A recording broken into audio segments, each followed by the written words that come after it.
Ed here with the Digital Digest, and today I wanted to share a quick unboxing and first look at the Lenovo ThinkBook 14p Gen 2. Now this machine will retail at a little under $900, or I should say configurations will start there. The one that Lenovo sent over for me to review and share with all of you, I'm excited to do so because it sports a 14-inch 2.8K OLED display, and it's the first of its kind in the ThinkBook lineup, to my knowledge. 3 pounds, a hair over that. Very similar design to the 16p that I've been covering, this machine right here. Key difference being this is larger, more powerful, and of course has an RTX 3060. The 14p that you're about to see, again, weighs 1.5 pounds less, roughly. No integrated GPU, but still a powerful Ultrabook that hopefully has solid battery life. So let me go ahead and get this thing open. In terms of the build you're about to see, again, the star of the show is that 14-inch OLED display. We've got a AMD Ryzen 9 5900HX processor, so that's certainly nice to have in a thin and light Ultrabook like this. 16 gigs of RAM, I believe. We are going to be dealing with some soldered RAM, obviously, since the 16p has soldered RAM as well. Half of it, I believe, is soldered.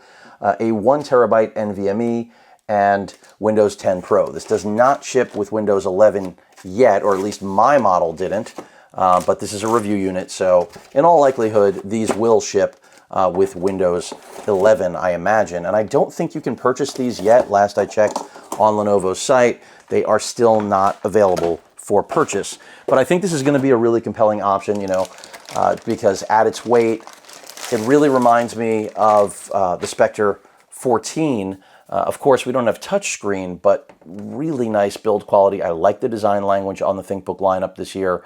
I think it's, I wasn't trying to be cute, clean, industrial, well-made, and hopefully this follows suit. Now, this is a 65-watt Type-C charger. Remember, this is AMD driven, so we do not have a Thunderbolt port or anything like that with this.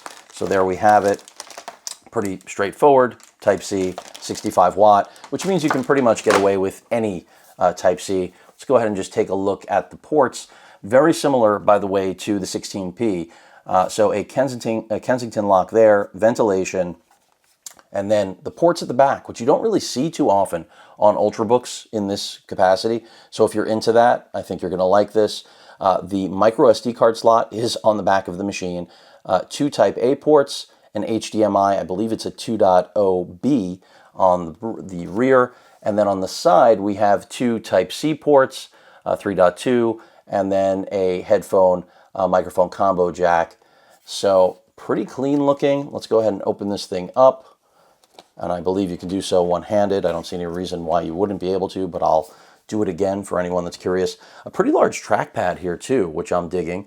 And again, it's just a really nice machine. Let's see. One-handed. Lenovo's been thinking about those of you who are really focused on the one-hand move. I believe that the Full HD webcam has Windows Hello support, I think, because it did say IR. So we'll see. And I feel like, you know, the brand new ThinkBook lineup has been designed with the pandemic in mind, in terms of the promise of improved, you know, webcams and just overall better microphones. Build quality here, just like the 16p, really nice. And the display already, I can tell you, is gorgeous. And this is what I was expecting. We've got an OLED.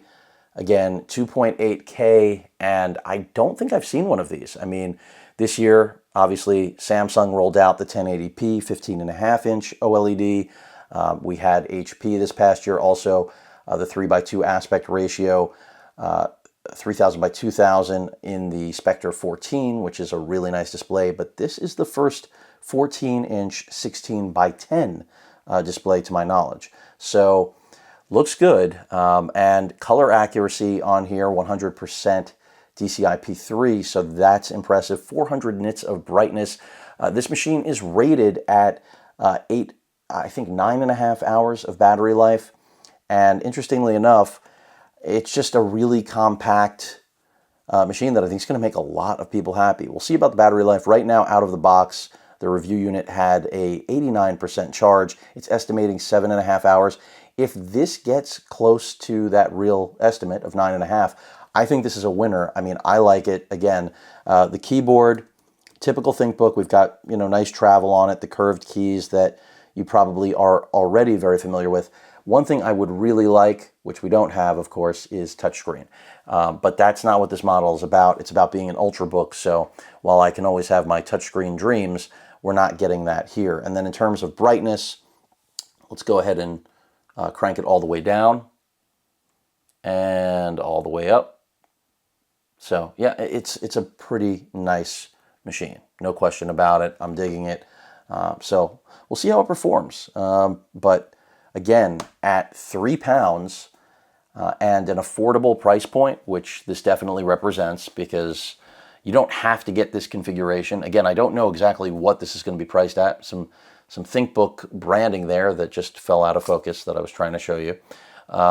Move this out of the way and it'll come back. There it is. Some ThinkBook branding right there. I think that this could really be a winner. A lot of ventilation on the bottom, the rubber feet. I just really happen to like the design of ports being on the back. Some people are not a big fan. Those of you who felt that, ventilation here and type A ports being on the right side are not a good idea, I guess they were listening. But yeah, build quality is nice. I'm excited to test this thing out. Battery life is going to be the biggest question because we know 16 gigs of RAM is enough. We know the Ryzen 9 5900 HX is certainly going to be a powerful CPU for such a tiny machine. And this AMOLED display, again, just seems to be a star from what I'm seeing in person here. It's just a gorgeous panel. Before we go, let's just... Well, I have to get onto Wi-Fi, don't I? It's just a really nice machine. Let me go ahead and jump on my network. And I knew this would be the case. I mean, when it was offered by my rep at Lenovo, I said send it over because I already think the 16p is one of the nicest machines that happens to be affordable on the market. And Lenovo's good at this, no surprise.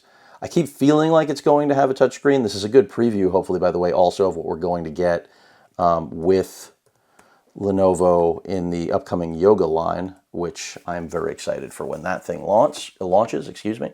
But let's just look, even though I generally do this in my update videos, let's just take a look at 4K HDR. And by the way, the less expensive version of this machine, sorry about the brightness being so high right now, I will drop it down, does come with an IPS panel. So the OLED is a more expensive option. That shouldn't surprise anyone. I'm just glad it exists as an option. So let's go ahead and take a look at the typical 4K Costa Rica here. We'll also see what audio is like. Okay, who sat at my desk? Not bad. Getting a lot of ads. I did not mean that. Keep picking those feet up. There we go. Let's go ahead and bump up the quality. And let's see what it's like. And of course, Wi-Fi 6, Bluetooth 5.2, all the things you would expect.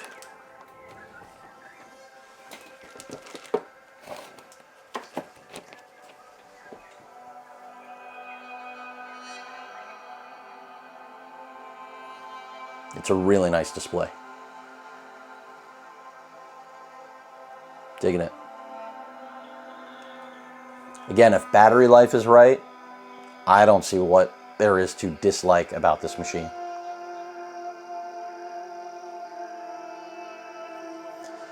I love that manufacturers keep incorporating OLEDs. Please do not stop. We need more. This has to keep going. Of course, this is VESA certified, so HDR is a reality. And then here they are, side by side, for those of you wondering. I like that they stuck with the same design language here. And I remember when I watched the press event for this, gotta love these virtual press events. I give credit to the manufacturers that are doing it and doing it right.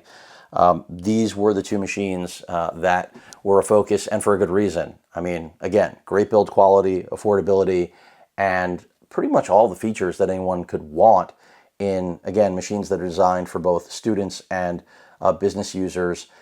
So, of course, again, the Ultrabook that's a hair over 3 pounds, literally 3.08, I think it is. And quick charging, all that good stuff, card reader, HDMI for video out. I feel like this is the Ultrabook that a lot of people are looking for. And then if you want to step up, and this thing's on sale right now, the 16p, I mean, brand spanking new, and you can get the 6-core version, the Ryzen 7, the 5600H, for under $1,200 right now till the end of the month with an RTX 3060. That nearly knocks out most gaming laptops, even though, again, this is a 1600p 60 hertz refresh rate display. It's still gorgeous.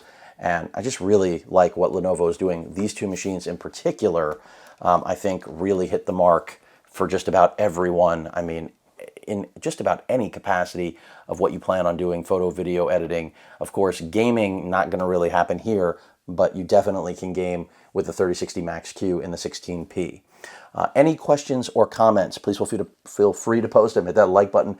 And as usual, please feel free to subscribe. Later. Oh, and please stay safe. I'll do that again. Later.